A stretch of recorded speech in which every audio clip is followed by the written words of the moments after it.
തിരുവചനം തിരുവചനം.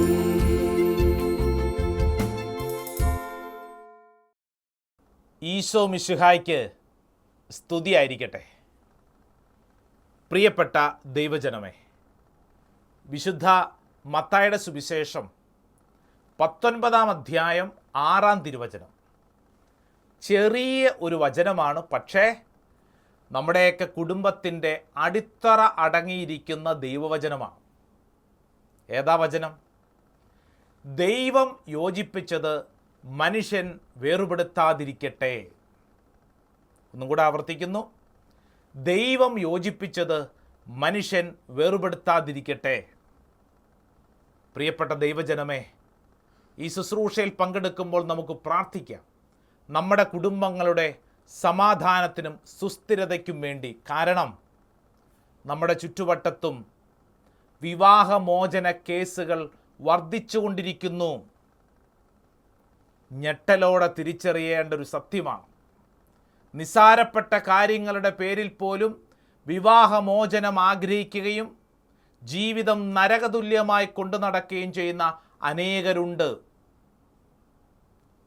അനേക നവദമ്പതിമാരുടെ കുടുംബങ്ങളിലെ ചോദ്യം പോലും എന്താണെന്നറിയോ? അച്ഛാ, ഒരു ജീവിതമല്ലേ ഉള്ളൂ, അച്ഛാ ഒരു ജീവിതമല്ലേ ഉള്ളൂ, അതെന്തിനാ അച്ഛാ നരകതുല്യ ജീവിതമാക്കി മാറ്റുന്നത്? പ്രത്യേകിച്ച് ന്യൂ ജനറേഷൻ, ന്യൂജൻ ചോദ്യമാണിത്. അച്ഛാ ഒരു ജീവിതമല്ലേ ഉള്ളൂ, അതെന്തിനാ അച്ഛാ നരകതുല്യ ജീവിതമാക്കി മാറ്റുന്നത്? എനിക്കിഷ്ടമില്ലാത്ത ജീവിത പങ്കാളിയുടെ കൂടെ ഞാൻ ജീവിക്കേണ്ട ആവശ്യമുണ്ടോ? വിവാഹം കഴിഞ്ഞിട്ട് 1.5 മാസമായിട്ടുള്ളൂ. ഒരു ദേശത്തിൻ്റെ മുഴുവൻ ആഘോഷമായിരുന്നു അവരുടെ വിവാഹം. 1.5 മാസം കഴിഞ്ഞപ്പോൾ ചെറുക്കൻ വന്നിരിക്കുകയാണ്, പെണ്ണ് കൂടെയില്ല. അവൻ എൻ്റെ മുമ്പിൽ ചോദ്യം ഉണർത്തി, അച്ഛാ ഒരു ജീവിതമല്ലേ ഉള്ളൂ, ഇവളുടെ കൂടെ ജീവിക്കാൻ പറ്റുമെന്ന് എനിക്ക് തോന്നുന്നില്ല അച്ഛാ. ഞാൻ ചോദിച്ചു, അതെന്തു പറ്റി? അച്ഛാ മനസ്സിനിണങ്ങുന്നില്ല, ഞങ്ങൾ തമ്മിൽ ഒത്തിരി പൊരുത്തക്കേടുകളുണ്ട്, ഇത് ശരിയാകത്തില്ല. ഞാൻ ചോദിച്ചു, വിവാഹത്തിന് മുമ്പ് ശരിയാവണ്ണം ആലോചിച്ചില്ലേ? ആലോചനകളൊക്കെ നടത്തി, പിന്നെ എന്ത് കണ്ടിട്ട് ആലോചനകൾ നടത്തിയത്? അച്ഛാ പൊതുവേ നോക്കിയപ്പോൾ കുഴപ്പമില്ലാന്ന് തോന്നി, എന്നാൽ കൂടെ ജീവിച്ചു വന്നപ്പോഴാ അച്ഛാ ഞങ്ങൾ തമ്മിൽ ഒത്തിരിയേറെ വ്യത്യാസങ്ങളുണ്ടെന്ന് മനസ്സിലായത്. അപ്പം അതുകൊണ്ട് അച്ഛാ ഈ ബന്ധം ഉപേക്ഷിക്കാൻ തീരുമാനിക്കുന്നു. അപ്പം ഞാൻ ചോദിച്ചു, എന്നിട്ട് എന്തു ചെയ്യും? എൻ്റെ മനസ്സിന് ഇഷ്ടപ്പെട്ട ഒരാളെ ഞാൻ കണ്ടെത്തും, എന്നിട്ട് ആ ജീവിതം മുന്നോട്ട് നയിക്കും. ആ ഇഷ്ടം പിന്നീട് കുറച്ച് നാൾ കഴിയുമ്പോൾ കുറയുമല്ലോ, അപ്പോൾ എന്തു ചെയ്യും? അപ്പോൾ ഞാൻ വീണ്ടും തീരുമാനങ്ങൾ എടുക്കും. എന്നു പറഞ്ഞാൽ ഇതെത്ര നാൾ? നമ്മുടെയൊക്കെ ചുറ്റുവട്ടത്തും ഈ സിനിമാ മേഖലയിലൊക്കെയുള്ള ഒത്തിരി പേരുടെ വിവാഹമോചനവും വീണ്ടും വിവാഹവും ഒക്കെ ആഘോഷിച്ചുകൊണ്ടിരിക്കുകയാണല്ലോ, അല്ലേ? ഇപ്പം നമ്മുടെയൊക്കെ പല കുടുംബങ്ങളിലും വളർന്നു വരുന്നവർക്ക് അവരാണല്ലോ താരങ്ങൾ. അവർ ചെയ്യുന്നത് പോലെ ചെയ്യാനാണ് ആഗ്രഹിക്കുന്നത്. താല്പര്യമില്ലെങ്കിൽ ഇട്ടിട്ട് പോകാൻ. ഒരു കുടുംബജീവിതത്തിൻ്റെ അടിസ്ഥാനപരമായ വാക്യം മത്തായി സുവിശേഷകൻ എഴുതി വച്ചിരിക്കുന്നു. മത്തായി 19:6, ദൈവം യോജിപ്പിച്ചത് മനുഷ്യൻ വേർപെടുത്താതിരിക്കട്ടെ. പ്രിയപ്പെട്ടവരെ, നിസാരപ്പെട്ട കാര്യങ്ങളുടെ പേരിൽ ഇങ്ങനെ വിവാഹമോചനങ്ങൾ വർദ്ധിച്ചുകൊണ്ടിരുന്നാൽ കുടുംബം എങ്ങനെ നിലനിൽക്കും? വിവാഹ ജീവിതത്തിൽ പ്രവേശിക്കുമ്പോൾ ശ്രദ്ധിക്കേണ്ട അടിസ്ഥാനപരമായ ചില കാര്യങ്ങൾ ഈ ശുശ്രൂഷ സമയം വിശുദ്ധ ഗ്രന്ഥം നമ്മളെ പഠിപ്പിക്കുകയാണ്. കൃത്യം വ്യക്തമായ ചില കാര്യങ്ങൾ പഠിപ്പിക്കുകയാണ്. അതായത് വിവാഹ ജീവിതം ഒരിക്കലും ഇത് മനുഷ്യൻ്റെ കണ്ടുപിടുത്തം അല്ല, ഇതൊരു തിയറിയാണ്. ഇതാദ്യം തന്നെ നമ്മുടെ തലയിൽ നമ്മൾ രജിസ്റ്റർ ചെയ്യണം. കുടുംബം, വിവാഹ ജീവിതം ഇത് മനുഷ്യൻ്റെ കണ്ടുപിടുത്തമല്ല, മറിച്ച് ദൈവത്തിൻ്റെ കണ്ടുപിടുത്തമാണ്. അങ്ങനെയെങ്കിൽ ദൈവം അതിനു പറ്റിയ മേഖലകളും സാഹചര്യങ്ങളും അന്തസ്സും അതിനോട് ചേർന്ന് ഉയർത്തിവെച്ചിട്ടുണ്ട്. ഇത് മനുഷ്യൻ്റെ കണ്ടുപിടുത്തമല്ല. രണ്ട് സംസ്കാരങ്ങൾ, രണ്ട് കുടുംബങ്ങളിലെ രണ്ട് വ്യക്തികൾ ഒരുമിച്ച് ചേരുമ്പോൾ അവർ ചേർക്കപ്പെടുന്നത് ദൈവസന്നിധിയിലാണ്. ദൈവമാണ് അവരെ ഒരുമിച്ച് ചേർക്കുന്നത്. രണ്ട് വ്യക്തികളാണ് ഒരുമിച്ച് ചേരുന്നത്. വിവാഹം കഴിക്കുന്നത് ഒരു വസ്തുവിനെയല്ല, ഒരു വ്യക്തിയാണ്. ഇത് വളരെ പ്രധാനപ്പെട്ട കാര്യമാണ്. വിവാഹം കഴിക്കുന്നത് ഒരു വസ്തുവിനെയല്ല, ഒരു വ്യക്തിയാണ്. ഈ ശുശ്രൂഷ സമയം കർത്താവ് നമ്മളെ പഠിപ്പിക്കാൻ ആഗ്രഹിക്കുന്ന കാര്യം അത് തന്നെയാണ്. ഈ ശുശ്രൂഷയിൽ കല്യാണം കഴിച്ചവരൊക്കെ ഇരുന്ന് കേൾക്കുന്നുണ്ടല്ലോ. ചിന്തിച്ചു നോക്കിക്കേ, നീ കല്യാണം കഴിച്ചിരിക്കുന്നത് ഒരു വ്യക്തിയാണ്, ഒരു വസ്തുവിനെയല്ല. വസ്തുവിനെ നമ്മൾ ഇംഗ്ലീഷിലൊക്കെ പറയുന്നത് എന്താണ്? ഐ ലൈക്ക് എന്നാണ് പറയുന്നത്. ഐ ലൈക്ക് മൊബൈൽ ഫോൺ, അല്ലേ? ഐ ലൈക്ക് കമ്പ്യൂട്ടർ, ഞാൻ ഇഷ്ടപ്പെടുന്നു. എന്നാൽ വ്യക്തിയെ നമ്മൾ ലവ്, സ്നേഹമാണ്. ഇഷ്ടത്തെക്കാൾ ഉപരി സ്നേഹം, ഐ ലവ് എന്നാണ് പറയുന്നത്. ഇത് വളരെ പ്രധാനപ്പെട്ടതാണ്. ഇന്നും പലർക്കും എന്താ, ഇഷ്ടങ്ങൾ മാത്രമേ ഉള്ളൂ. എന്താ ഇഷ്ടത്തിൻ്റെ പ്രത്യേകത? ഇന്നത്തെ ഇഷ്ടമല്ല നാളത്തെ ഇഷ്ടം. ഇഷ്ടങ്ങൾ മാറിക്കൊണ്ടിരിക്കും. മാറിക്കൊണ്ടിരിക്കുന്നതനുസരിച്ച് നമ്മളും ജീവിത പങ്കാളി മാറിക്കൊണ്ടിരുന്നാൽ എങ്ങനെ കുടുംബം നിലനിൽക്കും? ത്യാഗമേറ്റെടുക്കാൻ, പരസ്പരം അംഗീകരിക്കാൻ ജീവിതത്തിൽ തയ്യാറായില്ലെങ്കിൽ കുടുംബങ്ങൾ ഛിന്ന ഭിന്നമായി പോകും. എൻ്റെ പ്രിയപ്പെട്ടവരെ, നമ്മുടെയൊക്കെ കുടുംബങ്ങളിലും ചുറ്റുവട്ടത്തും ഇപ്രകാരമുള്ള അനേക സംഭവങ്ങൾ സംഭവിക്കുന്നില്ലേ? ഞാൻ കുറച്ച് നാളുകൾക്ക് മുമ്പ് വിവാഹ ഒരുക്ക ക്ലാസ് നടക്കുകയാണ്. അപ്പോൾ എനിക്ക് അവിടെ ഒരു ക്ലാസ് എടുക്കാൻ സമയം കിട്ടിയപ്പോൾ ഞാൻ അവരോട് ചോദിച്ചൊരു പ്രസക്തമായ ചോദ്യം, എന്തിനാണ് നിങ്ങൾ കല്യാണം കഴിക്കുന്നത്? എന്താ ഇപ്പോൾ ഈ വിവാഹ ജീവിതത്തിലോട്ട് പ്രവേശിക്കാൻ കാര്യം? ഓരോരുത്തരും പറഞ്ഞത് രസകരമായ ഉത്തരങ്ങളാണ്. ഒരുത്തൻ എഴുന്നേറ്റ് നിന്നിട്ട് പറഞ്ഞു, അതച്ഛാ, എൻ്റെ വീട്ടിൽ എൻ്റെ അപ്പനും അമ്മയും കുറച്ച് നാളായി നിർബന്ധിച്ചുകൊണ്ടിരിക്കുക. എടാ, നിനക്ക് കല്യാണപ്രായമായി, എന്നാൽ പിന്നെ കല്യാണം കഴിച്ചേക്കാം. ഇതാണ് ഒരുത്തൻ്റെ ഉത്തരം. മറ്റൊരാളുടെ ഉത്തരം ഇങ്ങനെയാണ്, അച്ഛാ, വീട്ടിൽ അമ്മ ഒറ്റയ്ക്കാണ്, അപ്പം അതുകൊണ്ട് അമ്മയ്ക്ക് ഒരു തുണ ആവശ്യമാണ്, അമ്മയ്ക്കൊരാൾ ആവശ്യമാണ് എന്ന് പറഞ്ഞു കഴിഞ്ഞാൽ വിവാഹ ജീവിതത്തിൻ്റെ പ്രസക്തി മാറിയിരിക്കുന്നു. വീട്ടിൽ പാത്രം കഴുകാൻ വേണ്ടി, വീട്ടിൽ അടുക്കള ജോലിക്ക് വേണ്ടി, തുണി അലക്കാൻ വേണ്ടി, ഇങ്ങനെയൊക്കെയാണോ കുടുംബജീവിതത്തിലേക്ക് പ്രവേശിക്കുന്നത്? എന്താണ് കുടുംബജീവിതത്തിലേക്ക് പ്രവേശിക്കുമ്പോൾ ഒരു വ്യക്തിയുടെ സ്വപ്നങ്ങളും പ്രതീക്ഷകളും? അടിസ്ഥാനപരമായി വീണ്ടും ആവർത്തിക്കുന്നു, നീ വിവാഹം കഴിക്കുന്നതൊരു വ്യക്തിയാണ്, ഒരു വസ്തുവിനെ അല്ല. ഇവിടെയാണ് ഒരു ക്രൈസ്തവ ജീവിതത്തിൻ്റെ വെല്ലുവിളി. വിവാഹത്തിൽ നീ സ്വീകരിക്കുന്ന നിൻ്റെ ജീവിത പങ്കാളിയെ നിൻ്റെ ജീവിതത്തിൽ അവസാനം വരെ, അല്ലേ? അങ്ങനെയല്ലേ വിവാഹത്തിൻ്റെ ദിനത്തിൽ ഏറ്റെടുത്ത പ്രതിജ്ഞ?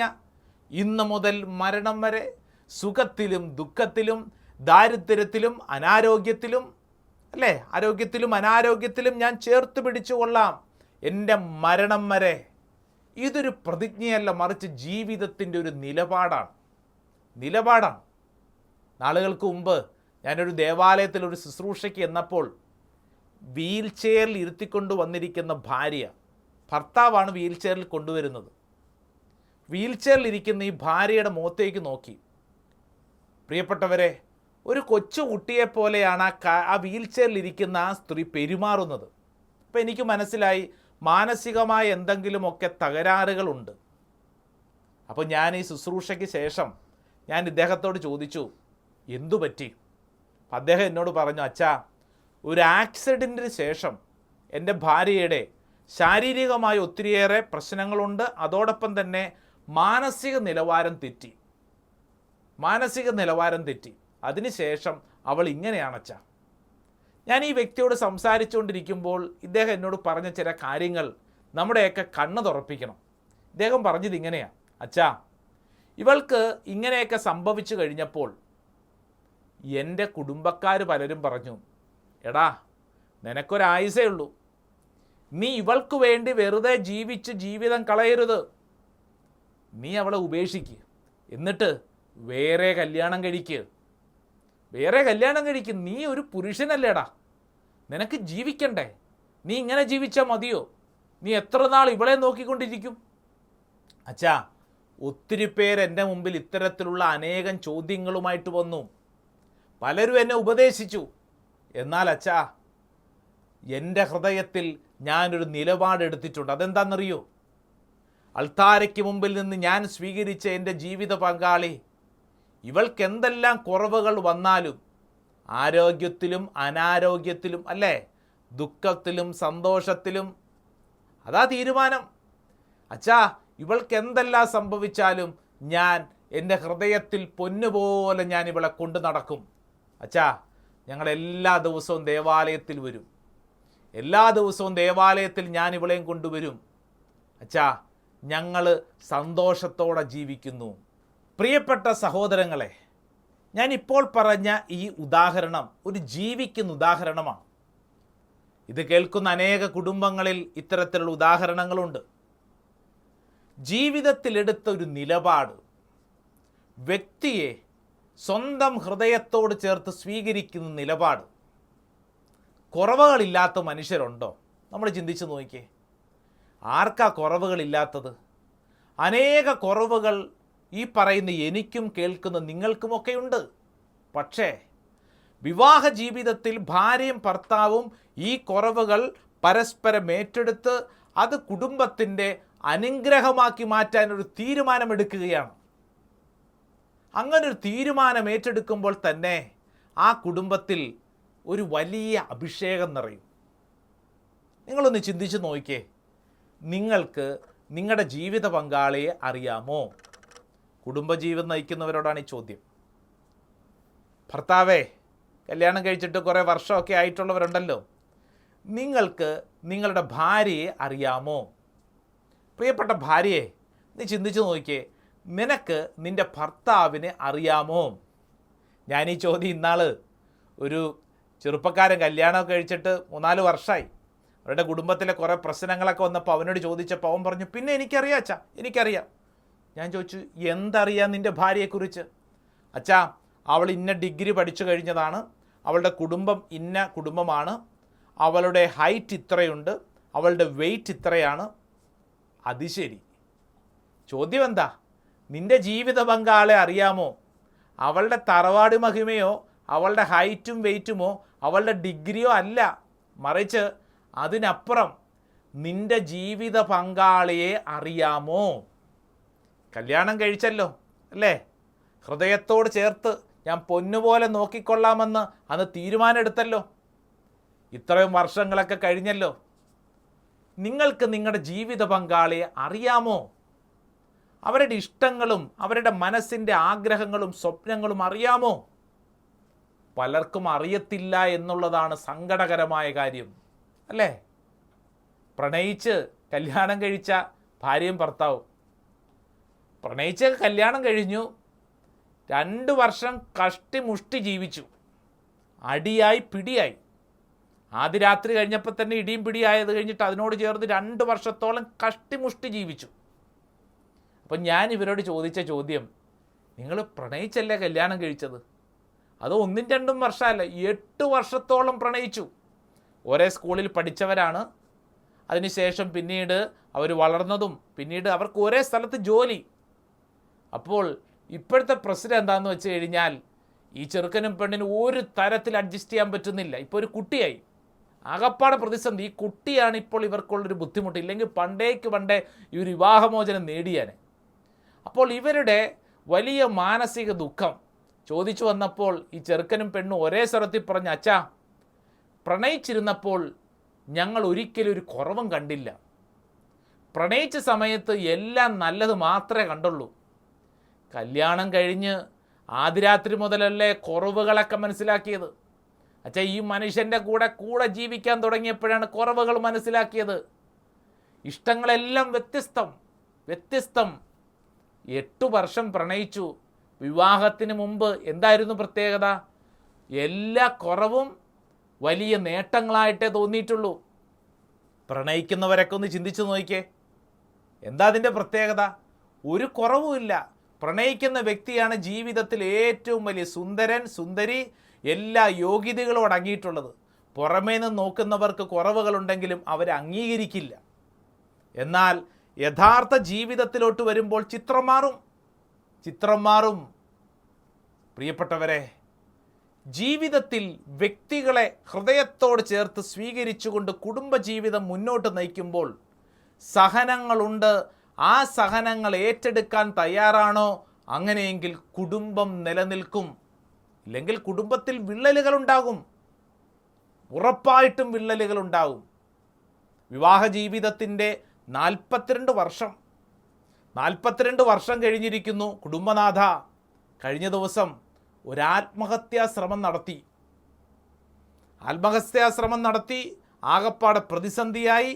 അതിനുശേഷം ധ്യാനമന്ദിരത്തിൽ പ്രാർത്ഥിക്കാൻ കൊണ്ടുവന്നു. ഈ ഭാര്യ എന്നോട് എന്താ പറഞ്ഞെന്നറിയാം? അച്ഛാ, എനിക്ക് ആ വ്യക്തിയുടെ കൂടെ ജീവിക്കാൻ പറ്റില്ല അച്ഛാ. പ്രാർത്ഥിക്കുന്ന ആളാണ്, എന്നിട്ടാണ് ആത്മഹത്യ ചെയ്യാൻ പോയത്. സംസാരിച്ചു വന്നപ്പോൾ ഈ സ്ത്രീ പറയാ, അച്ഛാ, എനിക്ക് ആ വ്യക്തിയുടെ കൂടെ ജീവിക്കാൻ പറ്റില്ല. ആകപ്പാട് അസ്വസ്ഥതയാണ്. കുടുംബത്തിൽ ഒരു സന്തോഷമില്ല, സമാധാനമില്ല. എന്നെ ഒട്ടും സ്നേഹിക്കത്തില്ല, എന്നെ അംഗീകരിക്കത്തില്ല, ഞാൻ പറഞ്ഞാൽ കേൾക്കത്തില്ല, എപ്പോഴും വഴക്കാണ് അച്ഛാ, അസ്വസ്ഥത. ഈ നരകത്തിൽ ഇങ്ങനെ ജീവിച്ചിരുന്നിട്ട് കാര്യമില്ല, എന്നാൽ പിന്നെ ചത്തേക്കാമെന്ന് കരുതി. പക്ഷെ ചത്തേക്കാമെന്ന് കരുതി. എൻ്റെ ഉള്ളിൻ്റെ ഉള്ളിൽ ഇടയ്ക്കിടയ്ക്ക് ഈ ചിന്തയാച്ചാ, ഈ നരകത്തിൽ ജീവിക്കണ്ട. ഇത് കേൾക്കുമ്പോൾ ചിലരുടെയൊക്കെ ഉള്ളിൽ ചില ചിന്തകളുണ്ടാവും അല്ലേ? ഓ, ഈ നരകത്തിൽ ജീവിക്കണ്ട, എങ്ങോട്ടെങ്കിലും ഇറങ്ങിപ്പോയാൽ മതി, ഒന്ന് ചത്താൽ മതി. ഇങ്ങനെയുള്ള അനേക നെഗറ്റീവായ ചിന്തകളുണ്ടാവും. ഞാൻ ആ സ്ത്രീയോട് ചോദിച്ചു, 42 വർഷം കുടുംബജീവിതം, നിങ്ങളുടെ ജീവിത പങ്കാളിയെ വിശുദ്ധീകരിക്കാൻ കടമ ദൈവം തന്നിട്ടില്ലേ? സ്വർഗത്തിലോട്ട് പോകണ്ടേ? സ്വർഗത്തിൽ ചെല്ലുമ്പോൾ ദൈവം ചോദിക്കും, എവിടെ നിൻ്റെ ജീവിത പങ്കാളി? നിൻ്റെ ജീവിത പങ്കാളിക്ക് വേണ്ടി പ്രാർത്ഥിക്കുന്നുണ്ടോ? പറയുന്നത് മുഴുവൻ എന്നെ സ്നേഹിക്കുന്നില്ല, എന്നെ അംഗീകരിക്കുന്നില്ല, എന്നെ വെറുപ്പാണ് എന്നാണ്. സമ്മതിച്ചു. പക്ഷേ നിൻ്റെ ജീവിത പങ്കാളിയെ സ്നേഹിക്കാൻ, ആ വ്യക്തിയുടെ വിശുദ്ധീകരണത്തിന് വേണ്ടി നീ എന്തു ത്യാഗം ഏറ്റെടുക്കുന്നു? ആ വ്യക്തിക്ക് വേണ്ടി പ്രാർത്ഥിക്കുന്നുണ്ടോ? ചോദിച്ചപ്പോൾ ഒന്നും മിണ്ടാനില്ല. മുഴുവൻ നേരവും പറഞ്ഞുകൊണ്ടിരിക്കുന്നത് എന്നെ സ്നേഹിക്കുന്നില്ല, എന്നെ പരിഗണിക്കുന്നില്ല, എനിക്ക് ലഭിക്കുന്നില്ല. ശരിയാണ്. പക്ഷെ ചോദ്യം, ദൈവമല്ലേ യോജിപ്പിച്ചത്? ദൈവം യോജിപ്പിച്ചപ്പോൾ ദൈവത്തിനൊരു പദ്ധതിയില്ലേ? എന്താ പദ്ധതി? നിന്നിലൂടെ നിന്റെ ജീവിത പങ്കാളിയെ വിശുദ്ധീകരിക്കണം. ഇത് ദൈവത്തിൻ്റെ പദ്ധതിയല്ലേ? നിന്നിലൂടെ ജീവിത പങ്കാളിയെ വിശുദ്ധീകരിക്കണം. എന്നെ കേൾക്കുന്ന പ്രിയപ്പെട്ടവരെ, ചിന്തിച്ചു നോക്കൂ. നിന്നിലൂടെ നിന്റെ ജീവിത പങ്കാളിയുടെ വിശുദ്ധീകരണം നടക്കുന്നുണ്ടോ? അതോ കലാപമാണോ നടക്കുന്നത്? നിന്റെ ഭർത്താവ് ഒരുപക്ഷെ മദ്യപാനിയായിരിക്കാം. പ്രിയപ്പെട്ട ഭാര്യയെ, നിന്റെ പ്രാർത്ഥന നിന്റെ ഭർത്താവിൻ്റെ മദ്യപാനത്തെ മാറ്റും. ദുർമാർഗിയായിരിക്കാം, കുടുംബം നോക്കാത്തവനായിരിക്കാം. എന്നാൽ പ്രിയപ്പെട്ട ഭാര്യയെ, നിന്റെ പ്രാർത്ഥന നിന്റെ ജീവിത പങ്കാളിയുടെ സ്വഭാവത്തെ മാറ്റിമറിക്കും. അനേക സാക്ഷ്യങ്ങൾ നമ്മൾ കേട്ടിട്ടില്ലേ? അനേക സാക്ഷ്യങ്ങൾ. കഴിഞ്ഞ നാളൊരു സ്ത്രീയുടെ സാക്ഷ്യം ഇങ്ങനെയാണ്. അച്ഛാ, കല്യാണം കഴിഞ്ഞു 8 വർഷത്തോളം മദ്യപാനിയായിട്ടുള്ള ഈ ഭർത്താവിനെ ഞാൻ സഹിച്ചു. കുറേ നാൾ ഞാൻ പെട്ടിയെടുത്ത് എൻ്റെ വീട്ടിൽ പോയി നിന്നു. ഇതിനിടയിൽ ഞങ്ങൾക്ക് 2 കുഞ്ഞുങ്ങളുണ്ടായി. ആകപ്പാടെ നരകതുല്യമായ അവസ്ഥ. എല്ലാ ദിവസവും വഴക്ക് മാത്രം, എൻ്റെ ഭർത്താവ് 2 കാലിൽ മര്യാദയ്ക്ക് വീട്ടിൽ വരുന്നത് ഞാൻ കണ്ടിട്ടില്ല അച്ഛാ. എല്ലാ ദിവസവും നീന്തിയാണ് വരുന്നത് എന്ന് പറഞ്ഞു കഴിഞ്ഞാൽ ആകപ്പാടെ അവസ്ഥ. മദ്യപിച്ചിട്ട് ബോധമില്ലാത്ത അവസ്ഥയിൽ അച്ഛാ ഒരു ദിവസം നാട്ടുകാർ ചുമന്നുകൊണ്ടാണ് വന്നത്. ആകപ്പാടെ വളരെ ദയനീയമായ അവസ്ഥ. 8 വർഷത്തോളം സഹിച്ചു. ഞാനൊരു ധ്യാനാവസരത്തിൽ പങ്കെടുത്തു. പ്രാർത്ഥിച്ച്, കർത്താവ് ഇനി ഞാൻ എന്നാ ചെയ്യണ്ടേ? പ്രാർത്ഥിച്ച അവസരത്തിൽ കർത്താവ് എന്നോട് പറഞ്ഞു, നീ നിൻ്റെ ജീവിത പങ്കാളിക്ക് വേണ്ടി എന്ത് ചെയ്തിട്ടുണ്ട്? അന്ന് കൗൺസിലിങ്ങിൻ്റെ അവസരത്തിൽ ഞാൻ എൻ്റെ ഉള്ളിൽ വന്ന ചോദ്യം കൗൺസിലറോട് ഞാൻ പങ്കുവച്ചു. കൗൺസിലർ എന്നെ ഉപദേശിച്ചു. ഞാൻ അന്ന് മുതൽ എൻ്റെ സ്വഭാവത്തിൽ ഞാൻ മാറാൻ തുടങ്ങിയച്ചാ. ഭർത്താവിനല്ല, എനിക്ക് മാറ്റം വന്നു. അന്ന് മുതൽ എൻ്റെ മാറ്റം, മദ്യവെച്ചു വരുന്ന ഭർത്താവിനെ വഴക്കുണ്ടാക്കില്ല, മറിച്ച് സ്നേഹത്തോടെ ഞാൻ സ്വീകരിക്കും. ഭർത്താവ് കിടന്നുറങ്ങുമ്പോൾ ഭർത്താവിൻ്റെ ശിരസിൻ്റെ സൈഡിൽ ഞാൻ മുട്ടുകുത്തി കയ്യിൽ കൊന്തയെടുത്ത് ജപമണി ചൊല്ലും. അച്ഛാ, 1 മാസം തികച്ചില്ല അച്ഛാ, 1 മാസം തികച്ചില്ല. ഞാനിങ്ങനെ കൊന്ത ചൊല്ലി രാത്രികളിൽ പ്രാർത്ഥിക്കും. കരുണക്കൊന്ത ചൊല്ലി ഭർത്താവിനും എൻ്റെ കുടുംബത്തിനും വേണ്ടി പ്രാർത്ഥിക്കും. അങ്ങനെ 1 മാസം തികച്ചില്ല, എൻ്റെ ഭർത്താവിൻ്റെ സ്വഭാവത്തിൽ മാറ്റങ്ങൾ. അച്ഛാ, 8 വർഷം ഞാൻ വഴക്കുണ്ടാക്കിയിട്ട് നേടാത്ത കാര്യം 30 ദിവസങ്ങളിലെ പ്രാർത്ഥന കൊണ്ട് സംഭവിച്ചച്ചാ. അച്ഛാ, എൻ്റെ ഭർത്താവിനിപ്പോൾ മദ്യത്തിൻ്റെ മണം കേട്ടാൽ ഓക്കാനിക്കാൻ വരും, ഛർദ്ദിക്കാൻ വരും. മാറ്റം ഉണ്ടായി അച്ഛാ, മാറ്റം ഉണ്ടായി. പ്രാർത്ഥിച്ചാൽ മാറും. പ്രിയപ്പെട്ട ഭാര്യമാരെ, ഭർത്താക്കന്മാരെ, നേരെ ജീവിതത്തിലെ പരസ്പരമുള്ള പ്രാർത്ഥനയുടെ ബലമിത. വ്യക്തികളെയാണ് നമ്മൾ സ്വീകരിച്ചിരിക്കുന്നത്, വസ്തുക്കളെയല്ല, വ്യക്തികളെയാ.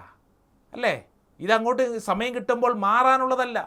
ഷർട്ട് മാറി മാറി ധരിക്കുന്നത് പോലെ, നിനക്ക് വസ്തുക്കൾ മാറി മാറി ഉപയോഗിക്കുന്നത് പോലെ ഉപയോഗിക്കാനുള്ളതല്ല. മറിച്ച് ഇതൊരു വ്യക്തിയാണ്, ഇതൊരു ജീവിതമാണ്. ഈ ജീവിതത്തെ അംഗീകരിക്കാനും സ്നേഹിക്കാനും സാധിക്കട്ടെ. മറ്റൊരു കൗൺസിലിങ്ങിൻ്റെ അവസരത്തിൽ ഭാര്യയും ഭർത്താവും കൂടെ വന്നത്. ഭർത്താവിനെ പുറത്ത് നിർത്തിയിട്ട് ഭാര്യ എൻ്റെ അടുക്ക വന്നിട്ട് പറഞ്ഞു, അച്ഛാ, ഒരു നല്ല വാക്ക് പറയുകയല്ല അച്ഛാ, കുത്തി പറയും. ഇങ്ങനെയാണ്, കുത്തി പറയും. ഒരു നല്ല വാക്ക് പോലും പറയുകയല്ല. ഞാനെല്ലാം ചെയ്തു കൊടുക്കും അച്ഛാ, ഭക്ഷണം വെച്ച് കൊടുക്കും, സ്നേഹിക്കും. പക്ഷേ ഒരു നല്ല വാക്ക് പറയുകയല്ല. അച്ഛനൊന്ന് ഉപദേശിക്കും. എന്നിട്ട് പറ, എന്നെ കുറച്ചൊക്കെ അഭിനന്ദിക്കാൻ, എന്നെ ഒന്ന് പ്രോത്സാഹിപ്പിക്കാൻ, ഒരു നല്ല വാക്ക് പറയാൻ അച്ഛനൊന്ന് പറയച്ചാ. ഞാൻ പറയാം. ഭർത്താവ് വന്നപ്പോഴത്തേക്ക് ഞാൻ ഈ മനുഷ്യനോട് ഈ ഭാര്യയെ എങ്ങനെയൊക്കെ അനുമോദിക്കണം, നല്ല വാക്ക് പറയണം എന്നിങ്ങനെയൊക്കെ പറഞ്ഞപ്പോൾ അദ്ദേഹം എന്നോട് പറഞ്ഞു, ശരിയാച്ചാ, ഞാൻ എൻ്റെ ഭാര്യയെ അനുമോദിക്കാറില്ല, ഞാൻ എപ്പോഴും കുത്തുവാക്ക് പറയും. ശരിയാച്ചാ, ഇനി മുതൽ ഞാൻ അനുസരിക്കാം. നാളുകൾക്ക് ശേഷം ഞാൻ ഈ കുടുംബത്തെ കണ്ടു. ഭർത്താവിനോട് ഞാൻ ചോദിച്ചു, എങ്ങനെയുണ്ട്, അനുമോദനം വല്ലതും ഉണ്ടോ? അച്ഛാ, തിങ്കളാഴ്ച മുതൽ ശനിയാഴ്ച വരെ ജോലി തിരക്കാം, ഈ അനുമോദനം നടക്കുന്നില്ല അച്ഛാ. പിന്നെ ഞായറാഴ്ചയാണ് ഒരു ദിവസം ഉള്ളത്. എൻ്റെ അച്ഛാ, അന്ന് തിരക്കോട് തിരക്ക്, പള്ളിയിൽ പോകണം, പ്രാർത്ഥിക്കണം, പല കാര്യങ്ങൾ. മൊത്തത്തിൽ അച്ഛാ, ഭാര്യയെ അനുമോദിക്കാൻ സമയം കിട്ടുന്നില്ല. ചില ഭർത്താക്കന്മാർക്ക് അങ്ങനെ ഉണ്ടാവും അല്ലേ? സമയം കിട്ടുന്നില്ല ഭാര്യ അനുമോദിക്കാൻ, ഒരു നല്ല വാക്ക് പറയാൻ. പ്രിയപ്പെട്ട ഭർത്താക്കന്മാരെ, മുടക്കൊന്നുമില്ലല്ലോ, ഒരു നല്ല വാക്കല്ലേ? ആ ഭക്ഷണം കഴിച്ചുകൊണ്ടിരിക്കുമ്പോൾ, നിങ്ങളവിടെ കൂടെ ആയിരിക്കുമ്പോൾ ലഭിക്കുന്ന സമയങ്ങളിൽ സ്നേഹത്തോടെ സംസാരിക്കാവോ? അവർ നല്ല ഭക്ഷണം വീണ്ടും ഉണ്ടാക്കിത്തരും. കുത്തുവാക്കുകൾ പറയുന്നത് കുറയ്ക്കുക, അവരുടെ കഷ്ടപ്പാടുകൾ കാണുക. അതൊരു വ്യക്തിയാണ്, അത് റോബോട്ട് യന്ത്രമൊന്നുമല്ല. അല്ലേ? അടുക്കളയിൽ കിടന്ന് അധ്വാനിച്ചുകൊണ്ടിരിക്കുന്ന ഭാര്യ, തുണി കഴുകിക്കൊണ്ടിരിക്കുന്ന, വീട് വൃത്തിയാക്കുന്ന ഭാര്യ, അതൊരു യന്ത്രമല്ല, അതൊരു വ്യക്തിയാണ്. നേരെ തിരിച്ചും പല പുരുഷന്മാരും അവർ കുടുംബത്തിന് വേണ്ടി അധ്വാനിക്കുന്ന, അതൊരു റോബോട്ടല്ല, യന്ത്രമല്ല, അതൊരു വ്യക്തിയാണ്. പ്രിയപ്പെട്ട ദൈവജനമേ, ഈ ശുശ്രൂഷ സമയം നമ്മൾ പങ്കുവയ്ക്കാൻ ആഗ്രഹിച്ചതും പങ്കുവച്ചതും കുടുംബങ്ങളുടെ അടിത്തറ. ദൈവം യോജിപ്പിച്ചത് മനുഷ്യൻ വേർപെടുത്താതിരിക്കട്ടെ. മത്തായി സുവിശേഷം 19-ാം അധ്യായം 6-ാം വചനം പഠിപ്പിക്കുകയാണ്, ഒരു കാരണവശാലും ദൈവം യോജിപ്പിച്ചത് മനുഷ്യനായിട്ട് വേർപെടുത്തല്ലേ. ദൈവമാണോ യോജിപ്പിച്ചത്? മനുഷ്യനായിട്ട് വേർപെടുത്തല്ലേ. കാരണങ്ങൾ അനവധിയായിരിക്കാം, ഇഷ്ടങ്ങളും അനിഷ്ടങ്ങളും ഉണ്ടാവും. പരസ്പരം പ്രാർത്ഥിച്ച് ദൈവത്തിൽ ആശ്രയിക്കുക. ദൈവം നമ്മുടെ കുടുംബത്തെ നിലനിർത്തും. ഈ കൃപ ഈ ശുശ്രൂഷയിൽ പങ്കെടുക്കുന്ന നമുക്കെല്ലാവർക്കും നമ്മുടെ കുടുംബങ്ങളിലൊക്കെ അനുഭവിക്കാൻ ഇടവരട്ടെ എന്ന് പ്രാർത്ഥിക്കുന്നു. ഈശോ സമൃദ്ധമായി അനുഗ്രഹിക്കട്ടെ. ആമേൻ.